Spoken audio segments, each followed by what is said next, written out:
안녕하세요. 저는 동네에서요. 작은 약국 하나 운영하고 있는 약사예요. 약국을 운영한 지도 벌써요. 20년이 훨씬 넘었네요. 약국을 해야 하나 말아야 하나요? 고민하던 시절도 있었고요. 운영에 어려움을 겪던 적도 있었어요. 참 다사다난했는데요. 지나고 보니 다 너무 좋은 추억이에요. 지난 추억을 떠올리면서요. 몇 자 적어보려고 해요. 저는 꽤나 힘들게 공부해서요. 약사가 됐어요. 어린 시절 홀어머니 밑에서 자랐거든요. 오라버니 없이요. 저보다 5살 많은 누나와 자랐죠. 아버지는 제가 8살 때요. 일을 하시다가 돌아가셨고요. 어머니가 진짜 고생하시면서요. 저희를 키우셨어요. 마음고생, 몸고생 다 하셨죠. 어머니께서는 시장통에요. 저희를 데리고 나가셔서 장사를 하셨어요. 땅콩 같은 걸 파셨는데요. 장사가 잘 되지 않았던 걸로 기억해요. 그래서 어머니는 장사가 끝나면요. 시장에 있던 가게들 설거지를 대신해 주셨어요. 딱 어느 가게에서 꾸준히 일하는 건 아니었고요. 그날 일손 필요한 곳에 가서요. 일을 도우시고 얼마씩을 받으셨죠. 그러면서 팔다 남은 고깃덩이나요. 시든 나물 같은 거 받아서요. 저희 끼니를 챙겨주셨고요. 그렇게 고생하시는 어머니를 보면서요. 꼭 성공해서 호강시켜 드려야겠다고요. 생각했어요. 그래서 그 시끄러운 시장에서요. 어머니 옆에 쪼그려 앉아서요. 맨바닥을 책상 삼아 공부를 했어요. 어머니가 장사 끝내시고요. 설거지하러 돌아다니실 때도요. 가게 한쪽에 자리 잡고 앉아서 공부했죠. 그럼 시장 아저씨 아주머니들이요. 지나가시면서 말씀하셨어요. 이놈 뭘 해도 되겠다. 요상한 놈이라. 누나랑 어찌 그리 다르냐? 그러게 저도 참 신기했어요. 같은 배에서 나왔고요. 생김새도 닮았는데요. 하는 짓은 어찌나 그렇게 다른지요. 고생하시는 어머니 보면서요. 성공해야겠다고 다짐한 저랑 달리요. 누나는 고생하시는 어머니를 보면서요. 나는 놀아야지 하고 생각했나 봐요. 놀아도 어떻게 그렇게요. 끝도 없이 노는지요. 진짜 집에 붙어 있는 꼴을 보기 무섭게요. 나가더라고요.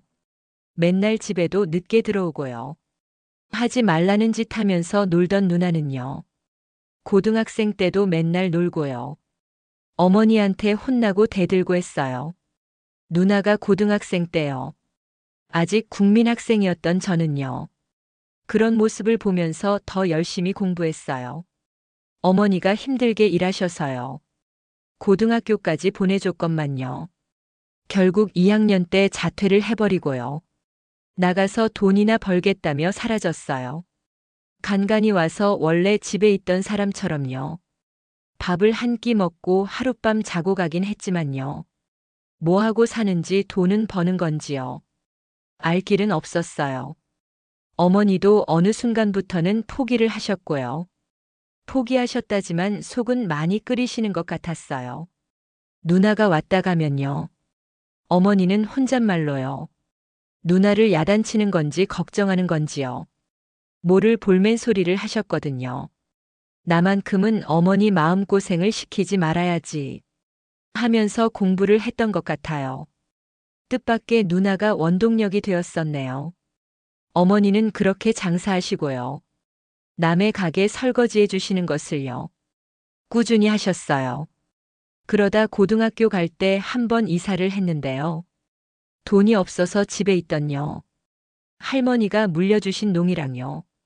전화기, 라디오 이런 것 다 팔고요. 원래 살던 집보다 더 작은 집으로 갔어요. 저 고등학교 보내는 것만으로도요. 어머니께는 큰 부담이었을 거예요. 그래서 학교에 낼 돈을 달라고 하기가요. 죄송스러워서 신문 배달을 했어요. 새벽같이 일어나서 신문 돌리고요. 학교 가서 공부하고요. 학교 끝나면 집에 가서 공부하다가요. 12시 1시에 잤어요. 그리고 또 새벽에 일어났고요. 힘들었지만 철없는 누나를 보며요. 힘드신 어머니를 보며 공부했어요. 그리고 대학교라는 목표 하나 보고요. 열심히 달렸죠. 그런데 대학교만 가면 끝나는 줄 알았는데요. 끝이 아니라 진짜 시작이더라고요. 참 치열했어요. 약대생들 공부하는 것 보면요.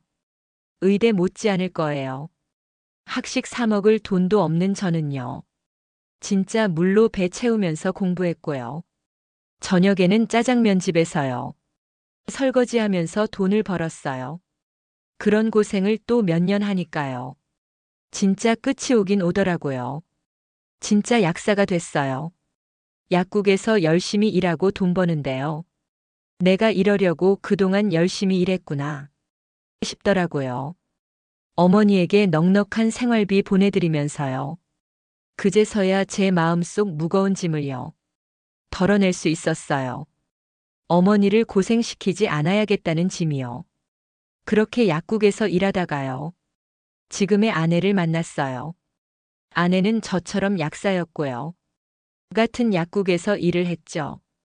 저희는 결혼을 하면서요. 작은 약국을 차렸어요. 큰 상가 건물 1층에 있는요. 문도 없고 벽도 없는 약국이었는데요. 그때 그 1층에 약국이요. 저희까지 총 3개가 있었어요. 얼마나 치열했겠어요. 위에 있는 병원에서 진료받고요. 내려오는 손님들한테요. 이쪽으로 오세요, 오세요. 손짓 발짓 다 해가면서요.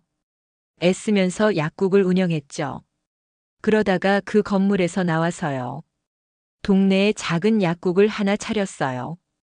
번화가가 아니라서 고민을 많이 했는데요. 장사가 꽤나 잘 됐어요. 약국 뒤가 달동네 비스무리한 동네였는데요.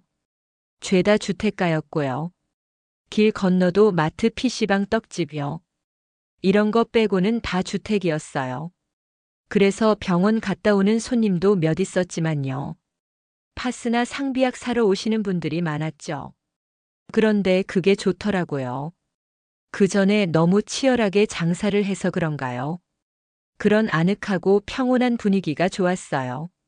저희 약국은 항상 밤 10시까지요. 문을 열어뒀어요. 그런데 주변이 다 주택가잖아요. 그 시간에 불 켜진 곳이 많이 없었어요. 가로등 몇 개 껌뻑거리고요.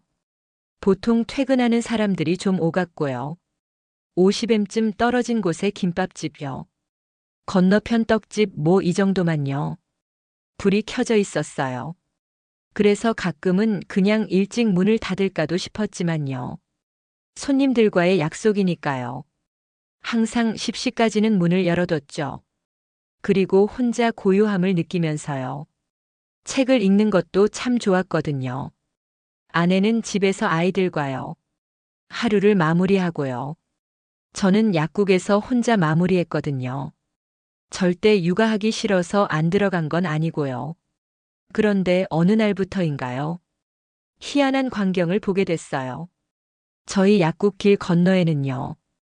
가로등이 하나 있어요. 앉아서 투명한 유리로 된 밖을요. 내다보고 있으면요. 대각선에 바로 가로등이 보이죠. 그런데 바로 그 가로등 아래에요. 작은 남자아이가 쪼그려 앉아 있는 거예요. 그것도 잠깐이 아니라 한참 동안이나요. 처음엔 제가 잘못 봤나 했어요. 날도 쌀쌀한데 저기서 뭐 하나 싶었죠. 그리고 길거리에 아이가 쪼그려 앉아 있는 게요. 이상하니 귀신인가 싶기도 했고요. 그러다가 퇴근하는 손님들 몇 분요. 왔다 가시면 어느새 아이는요. 사라지고 없었어요. 진짜 이상하다고 생각했죠. 그렇게 며칠이 흘렀어요. 거의 이틀에 한 번꼴로 아이가 나오더라고요. 한 보름쯤 지났나요? 어묵 궁금해서 한번 나가봤어요. 안녕. 아이는 10살쯤 되어 보였어요. 제 인사에 깜짝 놀라더니요. 고개를 들었어요. 그런데 이번에 깜짝 놀란 쪽은 저였어요. 아이가 가로등 밑에서요. 항상 뭔가 꼼지락거리고 있었는데요. 그게 바로 공부를 하는 거였어요. 그 길바닥에 대충 종이 같은 거 깔아놓고요. 앉아서는 공부를 하고 있었던 거예요. 너 여기서 뭐 하니? 여기 있으면 안 되나요? 저는 너무 놀라서 물어본 건데요. 아이가 겁먹었나 봐요. 눈치를 보면서 책을 챙기더라고요. 아니, 안 되기는. 그런데 날도 춥고요. 자리도 너무 불편할 것 같은데요. 괜찮으면 아저씨 약국에 들어와서 할래? 시멘트 바닥에서 공부를 하는 아이를요. 모른 척할 수가 없어서요. 약국으로 들어오라고 했어요. 잘 사용하지 않는 간이 테이블을 꺼내서요. 손님들이 앉는 의자 앞에 놔줬죠. 아이는 감사하다고 웃으면서요. 다시 책을 꺼냈어요. 그러면서 계속 시계와 길 건너를요. 쳐다봤죠. 누군가를 기다리고 있는 것 같았어요. 누구 기다리는 거니? 그런데 왜 밖에서 공부하고 있었어? 엄마를 기다리고 있었어요. 집에 전기가 자주 끊겨서 나왔어요. 초등학교 3학년 문제집을 푸는 아이는요. 파란 책가방이 참 잘 어울리는요. 밝은 아이였어요. 아이가 혼자 엄마를 기다리면서요. 열심히 공부를 하고 있다니요. 어쩜 그렇게 기특하던지요. 아이에게 요구르트 하나 주고요. 멍하니 공부하는 모습을 바라봤어요. 계속 바깥을 쳐다보던 아이는요. 무언가를 발견하고는요. 밝게 웃으면서 보따리를 챙겼어요. 아이의 시선이 닿은 곳을 따라가 보니까요. 길 건너 끝에서 한 여자가 걸어오고 있었어요. 아이의 엄마인 것 같았죠. 어느새 가방을 다 챙긴 아이는요. 제 앞에 서더니 꾸벅 인사를 했어요. 오늘 정말 감사합니다, 아저씨. 저는 엄마가 오셔서 이만 가볼게요. 그래. 다음에 또 전기 끊기면 또 오렴. 정말요? 정말 그래도 되나요? 그럼. 눈을 동그랗게 뜨고 묻던 아이는요. 살짝 웃으면서 다시 한번요. 감사하다는 인사를 하고 떠났어요. 아이가 달려나가는 모습을 바라봤어요. 아이는 신호등을 건너요. 엄마에게 달려가 품에 쏙 안겼어요. 그리고 엄마의 손을 꼭 잡고 걸어갔죠. 그 모자의 모습이 참 예쁘더라고요. 약국을 통유리로 하기를요. 참 잘했다고 생각했어요. 안 그랬다면 그 아이를 발견하지도요. 예쁜 모자의 모습도 보지 못했을 테니까요. 그날 이후 아이는 종종 약국을 찾아왔어요. 추운 겨울이 다가올수록요. 아이의 집에는 전기가요. 더 자주 끊기는 듯 했어요. 그리고 이른 시간부터 어두워지는 터라요. 아이는 7시쯤부터 약국을 찾아왔고요. 저는 고요했던 약국에서의 저녁을요. 아이와 보내게 됐어요. 함께 있는 동안 많은 이야기도 나눴죠. 그런데 10살밖에 안 된 아이가요. 뭐 때문에 그렇게 공부를요. 열심히 하는지 궁금해서 물어본 적이 있어요. 그런데 그 아이가 이렇게 대답하더라고요. 엄마가 많이 고생하셨어요. 저는 아빠가 없어요. 제가 유치원 다닐 때 돌아가셨거든요. 그래서 엄마랑 둘이 사는데요. 엄마가 일을 많이 하세요. 맨날 파스 붙이고 약 드시고요. 그래서 제가 나중에 부자가 돼서요. 엄마 고생 안 하게 해드리려고요. 순간 소름이 쫙 끼쳤어요. 저 어릴 때 생각이 나더라고요. 제가 했던 생각을 아이가요. 똑같이 하고 있더라고요. 저는 최대한 진심 어린 목소리로요. 아이에게 말했어요. 너는 할 수 있을 거야. 아이가 잘 되기를요. 무엇보다도 행복하기를요. 진심으로 바랐어요. 저 어릴 때랑 똑같은 생각을 해서요. 더 마음이 갔고요. 그래서인지 좀 짠하더라고요. 저 어린 게 뭘 안다고요. 엄마 고생 안 시킨다고 하는지요. 마냥 행복하고 철없을 나이에요. 너무 일찍 철이 들어버린 모습을 보며요. 안쓰럽기도 했어요. 그러던 어느 날이었어요. 여느 때처럼 아이가 약국에서요. 공부를 하고 있는데요. 약국 문이 딸랑 종소리를 내면서 열렸어요. 엄마, 왜 이렇게 일찍 왔어요? 약국에 온 사람은 아이의 엄마였어요. 항상 아이의 엄마가 올 때가 되면요. 아이가 마중을 나가서요. 아이 엄마를 직접 보는 걸 처음이었어요. 수수한 차림에 인사성이 바른 분이었죠. 아이 엄마는 따뜻하게요. 아이를 한번 안아주고는 제게 오셨어요. 그리고 봉지를 하나 내밀었죠. 안을 보니 먹음직스럽게 생긴요. 빵이 몇 개 들어 있었어요. 아이한테 들었어요. 그동안 아이가 공부할 수 있도록요. 해주셨다고요. 아니요, 저는 그냥요. 들어와 있으라고 한 것뿐인걸요. 정말 감사합니다.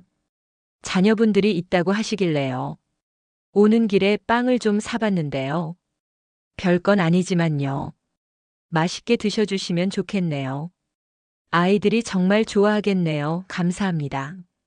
아이는 아직 풀던 문제가요. 조금 남았다면서요. 후다닥 다시 의자에 앉았어요.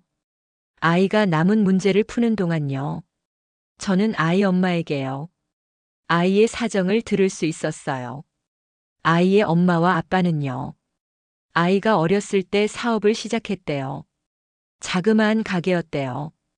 그래도 그동안 모은 돈 전부 다요. 쏟아부어서 차린 가게였답니다. 아이의 아빠가 요리사라서요. 예전부터 가게를 차리고 싶은 꿈이요. 있었다더라고요. 요리와는 거리가 먼 아이의 엄마였지만요. 아이 아빠를 믿고 뛰어들었다더라고요. 그런데 가게를 열고 몇 달이요. 지나지 않아요. 아이의 아빠가 갑작스러운 사고로요. 세상을 떠나게 됐고요. 아이의 엄마는 정말 이도 저도 못하는요. 상황에 놓이게 됐답니다. 어떻게든 가게를 운영해 보려고 했지만요. 요리도 못할 뿐더러요. 혼자서 아이를 키우며 하기에는요. 역부족이었고요. 결국 빚만 잔뜩 쌓인 채요. 가게를 정리했대요. 큰 빚이 도저히 감당이 되지 않아서요. 집도 나와서 달동네 방 하나를 얻어서요. 아이와 살게 됐고요. 이 일 저 일 다 하면서요. 힘들게 아이를 키웠답니다. 그러다가 돈을 가장 많이 벌 수 있는요. 파출부 일을 시작하게 됐대요. 다른 사람 집에서 빨래도 하고요. 설거지도 하고 밥 차리고요. 그렇게 일을 하는데도요. 빚 생활비 월세 등을요. 감당하기가 힘들어서요. 목욕탕 청소까지 시작했대요. 그래서 일이 좀 늦게 끝나서요. 아이가 항상 밤늦게까지 혼자 있다더라고요. 그런데 그 달동네가 원래요. 전기가 잘 나가서요. 사람들 불편이 많은 곳인데요. 겨울에 그게 더욱 심해져서요. 아이가 참다가요. 밖으로 나와서 공부를 한 거였고요. 아이의 이야기를 다 듣고 나니까요. 더욱 마음이 안 좋았어요. 저는 아이의 엄마에게요. 아이가 해준 말을 전해줬어요. 엄마를 고생시키기 싫어서요. 공부를 열심히 한다는 말이요. 아이 엄마의 눈에는요. 눈물이 그렁그렁 맺혔어요. 그리고 아이의 손을 꼭 잡고요. 감사하다는 말을 여러 번 남긴 채요. 떠났어요. 그 이후에도 아이는요. 저희 약국을 찾아왔어요. 전기가 안 끊겨도 와서 공부를 했죠. 오늘도 전기 끊겼니? 요새 더 심한 거 아니야? 아니요, 요즘에는 전기 잘 안 끊겨요. 그래, 그런데 어쩐 일로 왔어? 여기에 있으면요. 엄마 마중을 좀 더 빨리 갈 수 있어서요. 엄마 오실 때까지요. 여기서 공부 좀 해도 될까요? 그럼 얼마든지. 요구르트 줄까? 좋아요. 그렇게 아이가 10살일 때 만났는데요. 어느새 아이가 12살이 됐어요. 초등학교 고학년이 된 아이는요. 공부 때문에 힘들어하는 날이 많았어요. 요즘 초등학생들 공부가요. 상당히 어렵더라고요. 아이는 학원도 하나 안 다니고요. 문제집도 많이 못 사고요. 모든 걸 스스로 해야 하니까요. 스트레스를 많이 받았나 봐요. 마침 저희 큰딸과 아이가 동갑이라요. 딸이 문제집 사면서요. 한 권씩 더 사서 아이한테 줬어요. 아이가 그때마다 진짜 감사하다면서요. 나중에 돈 많이 벌어서요. 꼭 다 갚겠다. 는 포부도 밝혔죠. 저는 아이한테 공부도 알려주고는 했어요. 초등학생 문제 아무리 어렵다고 해도요. 저도 공부 열심히 했었잖아요. 그 정도는 알려줄 수 있겠더라고요. 그래서 아이가 더 열심히요. 저희 약국을 찾아왔어요. 모르는 문제 물어보려고요. 제가 쉽게 문제를 잘 알려준다고요. 아이가 참 좋아했죠. 그러다가 아이가 중학생이 됐어요. 저도 처음에는 그렇게까지요. 길게 인연이 이어질 거라고는요. 생각도 못했어요. 그런데 계속 보다 보니까요. 이렇게 착하고 효자인 아이가요. 세상에 어딨나 싶어 정이 갔고요. 아이도 저한테 정을 줬죠. 하지만 한편으로는 마음이 많이 쓰였어요. 중학생이 된 아이가요. 보통은 그때 되면요. 사춘기가 오는 게 정상이잖아요. 어른들한테 숨기고 싶은요. 혼자만의 생각, 혼자만의 비밀이 많아지고요. 친구들이나 이성한테 관심을 많이 가지고요. 하지 말라고 하는 것들은요. 꼭 골라서 하고 싶은 그런 사춘기요. 그런데 이 아이는 조금 다른 방식으로요. 사춘기가 찾아왔어요. 무리한다 싶을 정도로요. 공부를 많이 한다는 거였어요. 중학생이 되면서요. 학교에서 정식으로 시험을 치니까요. 이게 부담이 됐던 것 같더라고요. 그리고 공부 잘하는 애들이 많기도 했고요. 중학생 때는 대부분 학원을 다니니까요. 학원을 다니지 않는 자신이요. 뒤처진다는 생각을 했나 봐요. 항상 밝고 순수한 아이였는데요. 학업 스트레스로요. 점점 얼굴이 잿빛이 되더라고요. 공부를 할 때에도 즐겁게 공부를 즐기는 게 아니라요. 힘들어하면서 공부를 했어요. 걱정이 되던 건 저뿐만이 아니었어요. 아이 엄마가 아이가 없을 때요. 저를 찾아와서 고민 상담을 했죠. 방법이 없을까요? 지난 시험에는요. 원하는 성적이 안 나왔는지요. 가끔은 끼니도 거르고요. 공부만 하고 있더라고요. 좀 쉬라고 해도요. 좀처럼 말도 안 듣고요. 차라리 다른 아이들처럼요. 엄마 말에 말대꾸도 좀 하고요. 친구들이랑 밖에서 놀면 좋겠어요. 저러다가 뭔 일 날까봐 걱정이네요. 그러게요, 약국에 와서도요. 모르는 문제 물어볼 때 말고는요. 계속 공부만 해요. 예전엔 이런저런 대화도 많이 나눴는데요. 독서실보다도 약국에요. 집중이 잘 된 데서 오라고는 했다만요. 보고 있는 내내 영 마음이 안 좋네요. 일단 이거 저희 딸에게도 먹는요. 영양제거든요. 끼니도 거른다니 이거라도 먹여보세요. 감사합니다. 매번 받기만 하네요. 정말 감사해요. 마음이 너무 안 좋아서요. 영양제를 선물로 줬어요. 공부할 때 하더라도요. 건강은 챙기면서 해야 하잖아요. 공부도 체력이 있어야 하는 거니까요. 그렇게 무슨 일이 생기지는 않을까요? 걱정을 하던 중요. 우려하던 일이 정말 일어나고 말았어요. 아이가 약국에 와서 공부를 하던 중이었어요. 열심히 공부를 하던 아이가요. 저한테 물어볼 게 있었나 보더라고요. 아이가 벌떡 일어나서요. 저한테 오는데요. 한 세 발자국 걸었나요? 갑자기 멈칫하더니 그대로 쓰러지는 거예요. 마침 제가 안쪽에 있지 않고요. 나와서 청소 중이었거든요. 쓰러지는 순간에 얼른 빗자루 뻗어서요. 아이 머리 받쳤으니 망정이지요. 그대로 머리가 떨어졌으면요. 진짜 큰일 날 뻔했어요. 아이가 그렇게 쓰러지고요. 저는 곧장 119에 전화를 했어요. 사람이 실제로 쓰러지는 건요. 정말 처음 봤거든요. 정말 힘없이 마치 바람 빠진 풍선처럼요. 주저앉아 버리더라고요. 덜컥 겁이 났어요. 아이가 잘못되는 건 아닐까 하는요. 걱정을 했죠. 다행히도 제가 예전에요.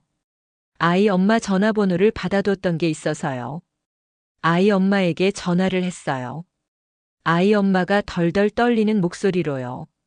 바로 가겠다고 하더라고요. 얼마 지나지 않아요. 구급차가 먼저 도착을 했고요. 의식이 없는 아이는요. 구급대원들의 도움을 받아서요. 침대에 눕혀졌어요. 저도 따라서 구급차를 탔고요. 의식 없는 아이의 손을 꼭 잡고요. 병원으로 향했죠. 혹시 어디 병이 난 건 아닐까요? 넘어지면서 어디 부딪힌 건 아닐까요? 심각한 건 아니겠지요. 생각을 하면서요.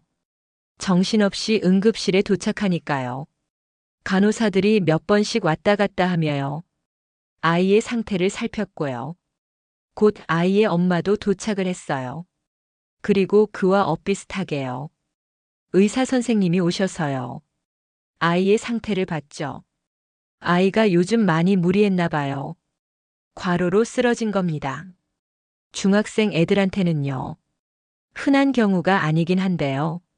링거 맞고 의식 돌아오면요. 퇴원하면 될 것 같아요. 괜히 잘 챙겨 먹고요. 무리하지 않도록 관리 잘해주세요. 다행인지 아닌 건지요. 그래도 심한 건 아니니까요. 마음이 좀 놓였어요. 하지만 어린애가 무슨 과로인가요? 대체 얼마나 힘들었으며요. 이 아이는 그 힘든 것을요. 왜 견디고 있었는지요. 너무 속상했어요. 그런데 제 속이요. 아이 엄마 속만 하겠어요. 의사 선생님의 말을요. 멍하니 듣던 아이의 엄마는요. 의사 선생님이 자리를 떠난 후에도요. 멍하니 아이 얼굴만 바라봤어요. 아이와 아이 엄마의 시간이요. 필요할 것 같아서요. 인사를 하고 자리를 벗어났죠. 응급실을 나오려다가요. 가운을 벗어뒀던 게 생각이 나서요. 다시 갔는데요. 아이 엄마가 아이 손을 꼭 붙잡고요. 숨죽여서 울고 있는 것을 보게 됐어요. 중학생 자기 자식이요. 공부 때문에 과로로 쓰러졌다고 하면요. 얼마나 속상할까요? 모든 게 다 내 탓인 건 아닐까 하는 생각을 하면서요. 자책도 했겠죠. 그날 약국으로 돌아가는 내내요. 어떻게 하면 좋을까요? 고민을 많이 했어요. 어떻게 저 모자에게요? 내가 도움이 될 수 있을까? 생각을 해봤죠. 그러다가 번뜩 아이가 자주 했던 말이요. 떠오르더라고요. 반에서 학원 안 다니는 애는요. 딱 3명뿐이에요. 그중 하나가 저예요. 나머지 둘은 저희 반에서요. 꼴등하는 애들이에요. 저도 계속 학원에 안 다닌다면요. 그렇게 되지 않을까요? 그렇게 되긴 싫어요. 학원 다니는 애들이 너무 부러워요. 이 말이 계속 맴돌았어요. 그러다가 내린 결론은요. 아이를 학원에 다니게 하자였어요. 그런데 저도 빠듯하게 애들 키우는 입장인지라요. 꾸준히 다녀야 하는 학원을요. 후원해줄 여유는 없었어요. 아내한테 용돈 조금 받으며요. 일주일에 한 번 호화롭게요. 짜장면에 탕수육 먹는 것이요. 유일한 낙이었던 저였거든요. 어떻게 하면 좋을까요? 생각을 해보다가요. 제 딸이 생각났어요. 아이와 동갑이라는 제 큰딸이요. 그 무렵에 과외를 시작했거든요. 수학이랑 영어 과외를 하게 됐는데요. 그 과외 선생님이요. 제가 건너 아는 사람이었어요. 예전에 약국에서 일했을 때요. 그때 친해진 약사 선생님의 따님이었거든요. 공부 잘한다고는 들었는데요. 서울대학교에 다닌다고 하길래요. 과외를 좀 부탁하게 됐었죠. 저희 딸은 누구를 닮은 건지요. 공부는 별로 재능이 없더라고요. 흥미도 없고 관심도 딱히 없고요. 그런데 과외 시작하면서요. 공부가 재밌다고요. 진짜 신기하다고 했어요. 그만큼 과외 선생님이요. 가르치는 능력이 좋아서였겠죠. 그래서 제가 공부 때문에요. 힘들어하는 이 아이를요. 학원에 보내줄 순 없지만요. 과외를 같이 하게 해줄 수 있지 않을까요? 생각했어요. 저는 곧장 딸아이의 과외 선생님에게요. 연락을 했죠. 아이의 사정을 말하고요. 양해를 구해보니까요. 상관없다고 하더라고요. 어차피 과외 시간도 똑같고요. 학생만 한 명 더 늘어나는 거니까요. 상관없어요. 오히려 그런 아이들한테요. 공부 알려줄 수 있으면요. 자기가 더 기쁘다. 면서요. 너무 고마운 마음에요. 적은 금액이지만요. 딸아이 과외비를 줄 때요. 조금 더 보태서 준다고 했어요. 과외 선생님은 한사코 거절을 했지만요. 그래도 학생 한 명인 거랑요. 두 명인 거랑은 차이가 클 테니까요. 아내에게도 잘 말해두고요. 딸아이에게도 괜찮겠냐고 물어봤죠. 처음엔 좀 고민하다가요. 알겠다고 하더라고요. 얘가 여자 중학교를 다녀서요. 남자애들을 어려워하거든요. 오죽하면 자기 사촌들한테도요. 서먹서먹하게 지내는 애예요. 그런데 남자아이의 딱한 사정을 듣고요. 과로로 쓰러졌다고까지 하는 걸 들으니까요. 거절하기가 곤란했나 봐요. 알겠어요. 대신 공부에 방해되면요. 같이 과외 안 할 거예요. 이번엔 진짜 마음 단단히 먹었어요. 라며요. 알겠어. 했죠. 저는 아이가 몸을 회복하고요. 다시 약국에 찾아오기만을 기다렸어요. 얼른 과외를 같이 하자고요. 말하고 싶었거든요. 아이가 쓰러진 지요. 한 일주일쯤이 지난 날이었어요. 아이가 학교를 마치고요. 곧장 왔는지요. 교복 차림에 가방을 메고요. 한 손에는 커다란요. 오렌지 주스를 들고 왔더라고요. 아이는 약간 민망한지요. 눈을 잘 못 마주치고 말했어요. 아저씨, 지난번에는요. 많이 놀라셨죠? 죄송하고 감사합니다. 이거 주스인데요. 아저씨 드리려고 샀어요. 뭘 이런 걸 사왔어. 그냥 오지. 잘 마실게. 몸은 좀 어때? 괜찮은 것 같아. 잠시 머뭇거리던 아이는요. 고개를 절레절레 저었어요. 사실 몸이 안 좋다는 것은요. 아이도 느끼고 있었대요. 하지만 밥을 먹으면서 시간을 낭비하면요. 다른 애들보다 뒤처질 것 같은요. 불안감이 있었다더라고요. 수능 앞둔 고3도 아니고요. 중학생이 벌써 그런 생각을 한다니요. 놀랍기도 했어요. 아마 어릴 때부터 공부를요. 많이 치열하게 해서요. 그런 게 아닐까 추측만 했고요. 예상대로 아이는 잠도 잘 못 자고요. 공부를 했대요. 그러니 계속 졸리고요. 하지만 잘 수 없어서요. 찬물 세수를 계속하면서요. 잠을 이겨내고 공부를 했다더라고요. 그나마 다행인 건요. 이번에 쓰러지고 나서요. 밥은 잘 챙겨 먹어야겠다. 고요. 결심을 세웠대요. 그래서 먹긴 먹는데요. 먹는 내내 마음이 불편하다는 거예요. 영 마음이 조급해서요. 결국에는 밥을 먹으면서도요. 영어 단어장을 힐끔거리고요. 수학 공식을 달달 외우고 있대요. 그래서 밥을 얼마 못 먹거나요. 체하기를 반복했다는군요. 저는 계속 머릿속으로요. 준비하고 있던 말을요. 아이에게 했어요. 너 혹시 과외 해보지 않을래? 아이가 눈이 동그래지더라고요. 이게 대체 무슨 흥미로운 말이냐? 는요. 표정이었죠. 저는 상황을 설명해 줬어요. 아이는 제 이야기를 듣는 내내요. 눈을 반짝이면서 고개를 끄덕였죠. 그리고 대답은 당연히요. 좋아요. 였어요. 아이에게 저희 집 주소를 알려줬어요. 매주 월요일과 목요일이요. 아이는 저희 집에 와서요. 저희 딸과 함께 과외를 하게 됐죠. 과외를 처음 한 날이요. 아이의 엄마가 저를 찾아왔어요. 너무 감사하다면서요. 제과점에서 산 듯한 롤케이크를 주더라고요. 이런 비싼 걸 왜 샀냐? 고요. 그냥 딸아이랑 동갑이길래요. 같이 하는 것뿐이라. 고요. 정말 괜찮다. 고 하니까요. 아이 엄마가요. 자기가 못 해주는 거 제가 해주는데요. 이까짓 게 뭐가 아깝겠냐? 고요. 나중에 꼭 이 은혜 다 갚을 테니요. 그중 일부라고 생각하고 받아달라. 고요. 하시더라고요. 이렇게 착한 사람들인데요. 언젠가는 꼭 빛을 보는 날이 오면 좋겠다. 고요. 마음속으로 응원했어요. 아이들의 과외는 아주 성공적이었어요. 공부에 방해가 되면요. 가만 안 있겠다. 던 저희 딸아이는요. 남자아이를 보고 깜짝 놀란 모양이더라고요. 첫날 과외를 하고서는요. 아내한테 가서 이렇게 말했답니다. 엄마, 걔 진짜 똑똑해. 그리고 완전 무식해. 뭐?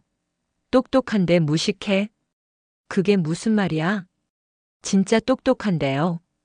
진짜 무식하게 공부해. 진짜 공부할 때 완전 눈이 뒤집혀서요.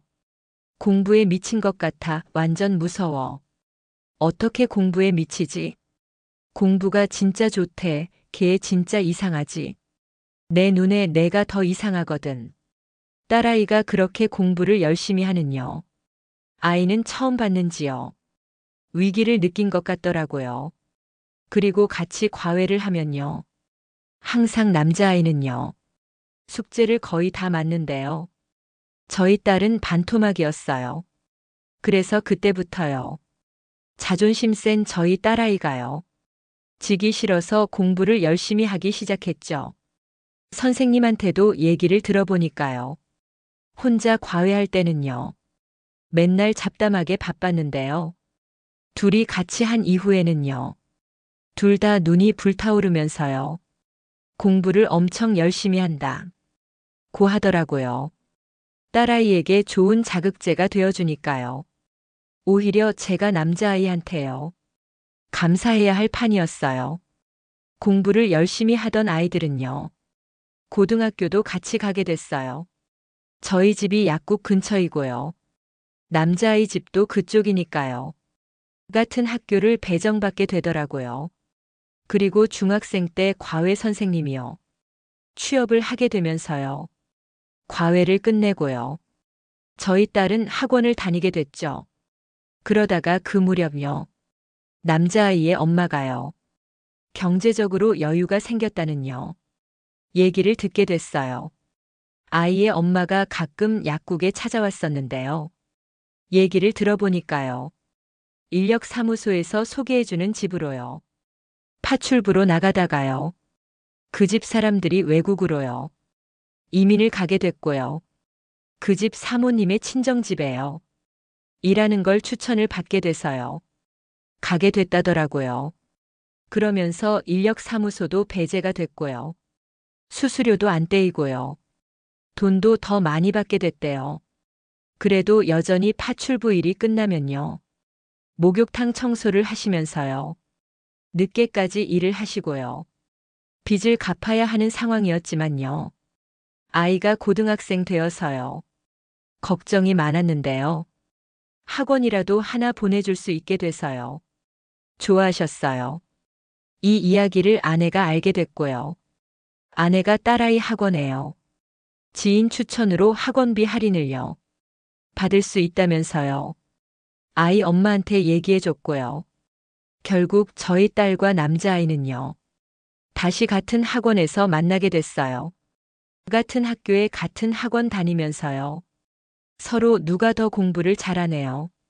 누가 더 시험을 잘 봤네를 겨루는요. 좋은 친구 사이로 발전하게 된 거였죠. 그런데 실제로 이 아이들이요. 도토리 키 재기가 아니라요. 진짜로 공부를 잘했어요. 학교에서 1, 2등을 다툴 정도였으니까요. 저는 이 애들이 공부해요. 너무 스트레스를 받지 않도록 노력했어요. 공부를 잘하면 좋지만요. 그것보다 더 우선시 돼야 하는 게요. 건강이고 행복이니까요. 그래서 저희 딸에게는요. 조금 특별한 취미 생활이 생기게 됐어요. 그 또래 아이들에게는요. 흔하지 않은 건데요. 바로 사우나를 하는 거였어요. 중요한 수행평가를 앞두고 있거나요. 시험 시작하기 전이나요. 시험을 다 치고 나면요. 꼭 사우나에 가는 게요.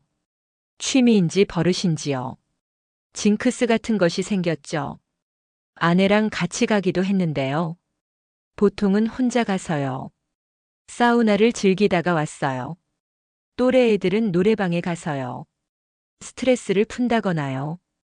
게임을 하거나 어디를 놀러 가던데요. 저희 딸은 참 특이하죠. 그런데 그렇게 사우나를 하면요. 몸과 마음이 좀 편안해진다고 하더라고요.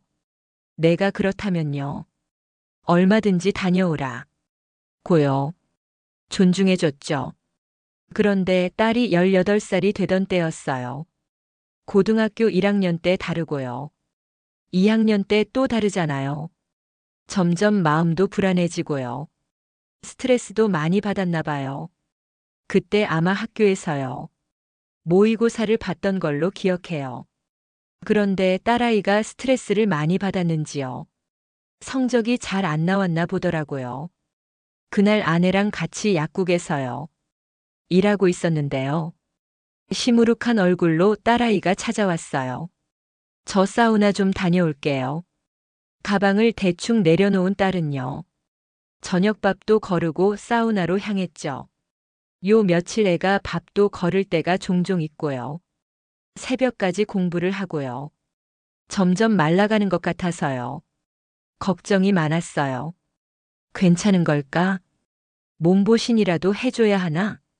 고민이 됐죠. 그리고 사우나를 간다는요. 딸에게서 연락이 온 것은요. 2~3시간 뒤였어요. 한별아, 나왔니? 안녕하세요. 박한별 학생 보호자분이신가요? 전화가 온 것은 병원이었어요. 깜짝 놀라서요. 이게 무슨 상황인가? 하고 있는데요. 전화를 해준 간호사 선생님이요. 말씀하시길요. 저희 딸이 사우나에서요. 쓰러졌다는 거예요. 동네 사우나라 평일 초저녁에는요. 사람이 많이 없는 곳이었는데요. 다행히 사우나 직원분이요. 빨리 발견하고 신고해서요. 구급차 타고 응급실에 갔다더라고요. 너무 놀라서 아내랑 둘이요. 약국 문도 잠글 새 없이요. 병원으로 달려갔어요. 응급실에 도착하자마자요. 저희 딸 이름을 외쳤고요.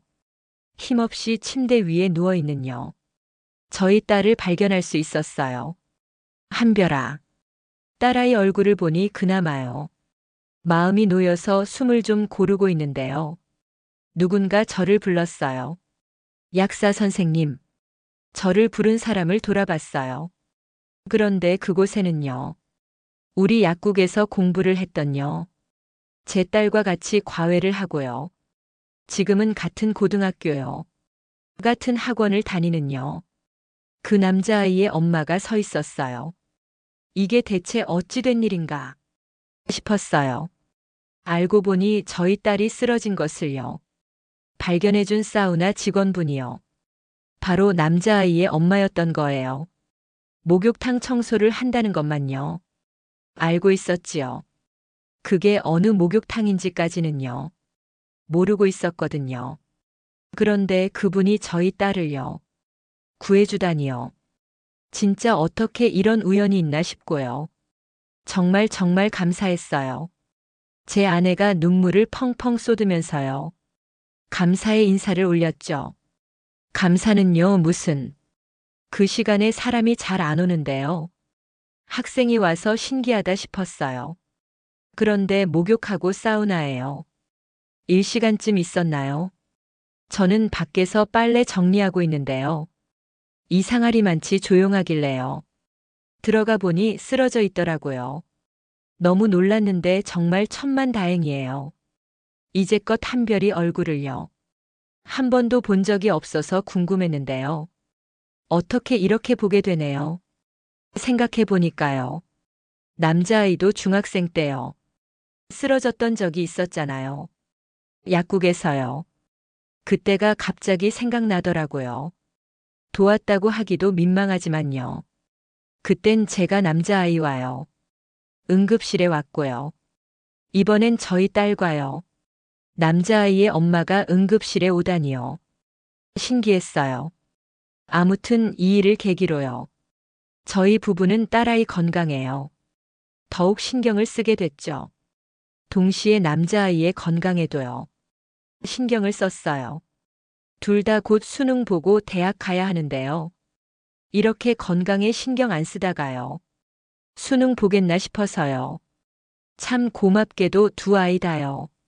최선을 다해서 공부를 해줬고요. 저희 부부와 남자아이 엄마는요. 아이들에게 최선을 다했어요. 제가 애들한테 영양제 가져다가 먹이고요. 남자아이 엄마가 요리 솜씨가 좋았거든요. 백숙 같은 거에다가요. 애들 같이 먹이고요. 주말에 독서실로 도시락 싸서요. 가져다 주곤 했죠. 그렇게 아이도 어른들도요. 노력한 결과요. 둘 다 원하는 학교에 들어갔어요. 그것도 같은 학교 의대에 들어갔죠. 그때부터 또 10년 가까이 흐른 지금요. 남자아이는 소아과 의사가 됐고요. 저희 딸은 치과 의사가 됐어요. 세월이 진짜 빨라요. 작은 아이를 가로등 밑에서요. 발견하고 약국으로 데려온 게요. 벌써 엊그제 같은데요. 어느새 아이가 쪼그려서요. 공부를 하던 그 가로등요. 아니 그 달동네가요. 모두 재개발이 들어가서요. 곧 있으면 아파트가 완공이 된대요. 처음 지을 때는 참요. 반짝반짝 빛이 나던 저희 약국도요. 이제는 동네에서 오래되고요. 허름한 약국이 됐고요. 아이의 엄마는 이제는요. 빚을 모두 갚고요. 늦게나마 새로운 인생을 시작한다고요. 준비하고 있어요. 제과제빵 학원에 다닌다고 하더라고요. 원래 손재주가 좋은 분이셨거든요. 예전부터 배워보고 싶었던 건데요. 아들 도움으로 시작해본다고 좋아하셨죠. 아, 그리고 아이 엄마와 제 아내는요. 단짝 친구가 됐어요. 심지어는 학원도 같이 다니고 있어요. 제 아내는 빵이랑 쿠키 만들 줄도 모르고요. 먹기만 잘하는 사람인데요. 같이 한번 해보겠다면서 다니더라고요. 다행히 적성에 잘 맞는지요. 집에서도 종종 빵을 만들어줘요. 그리고 또 하나의요. 기가 막히고 코가 막히는요. 사연이 하나 있어요. 몇 달 전에 저희 딸과요. 이제는 어엿한 성인이 된요. 그 남자아이가 밥을 같이 먹자고 하더라고요. 얘네가 고등학교도 같이 나오고요. 대학교도 같이 나와서요. 엄청 친해요. 그래서 같이 밥 먹는 건요. 종종 있었던 일이라 그런가 보다 했죠. 그런데 특별한 날도 아니었고요. 병원 일이 한창 바쁠 때인데요. 갑자기 무슨 일이 생겼나 싶더라고요. 아니나 다를까 이 녀석들이요. 저희를 다 불러다 놓고요. 엄청난 선전포고를 했어요. 글쎄 둘이 결혼을 한다는 거예요. 저희는 둘이 만나고 있는 줄도 몰랐어요. 너무 놀라서 저희가요. 몇 번이나 재차 확인을 했죠. 둘이 지금 결혼을 한다는 거냐? 그러니까 둘이 결혼을 한다는 거냐? 놀리는 거 아니냐? 언제부터 사귀었냐? 진짜 장난이 아니고 진심이냐? 정말 꿈에도 몰랐고요. 상상도 못했거든요. 그런데 글쎄 둘이 대학생 때부터요. 만났다는 거예요. 자그마치 10년을 연애를 했다는 거죠. 저는 딸에게 남자친구가 있다는 것조차요. 몰랐어요. 아주 조금도 예상하지 못했던 일이라요. 말이 안 나와서 멍하니 있는데요. 딸아이가요. 사돈끼리 아는 사이라요. 상견례 할 필요도 없겠어요. 라면서요. 너스레를 떨더라고요. 나 참 정말 기가 막혀요. 그래서 이 녀석들 올 여름에 결혼해요. 처음에는 둘이 공부하라고 붙여놨더니요. 연애를 한 건가 하면서요. 어이가 없었는데요. 곰곰이 생각해 보니까요. 잘 됐다 싶더라고요. 말가닥인 저희 딸이요. 누가 데려가나 했는데요. 똑똑하고 착하고 의젓한요. 그 아이가 데려가 준다면요. 넙죽절이라도 해야 할 판이었죠. 괜히 이상한 놈 만나서요. 애비 쏙 끓이는 것보다요. 천배 만배 나았어요. 저희 딸만 잘한다면요. 두 사람의 결혼 생활은요. 걱정 없겠다 싶은 마음이네요. 진짜 신기하고 기가 막힌 인연이에요. 만약 제가 그 옛날에요. 가로등 밑에 있던 아이를요. 약국으로 데려오지 않았다면요. 지금 저희는 어떻게 됐을까요? 그럼에도 불구하고 인연이 됐을까요? 아니면 서로 모르는 채로 살았을까요? 뭐가 됐든지 가네요. 인연을 맺게 된 지금이요. 참 만족스럽고요. 이렇게 좋은 사람들을 알게 되고요. 가족이 되어서 참 다행이라고 생각해요. 저희 가족들이 항상요. 건강하고 행복하기를 바라며요. 저는 오늘도 내일도요. 또 내일 모레도요. 열심히 약국 문을 열어두려 해요. 그럼 긴 글 읽어주셔서 감사드려요.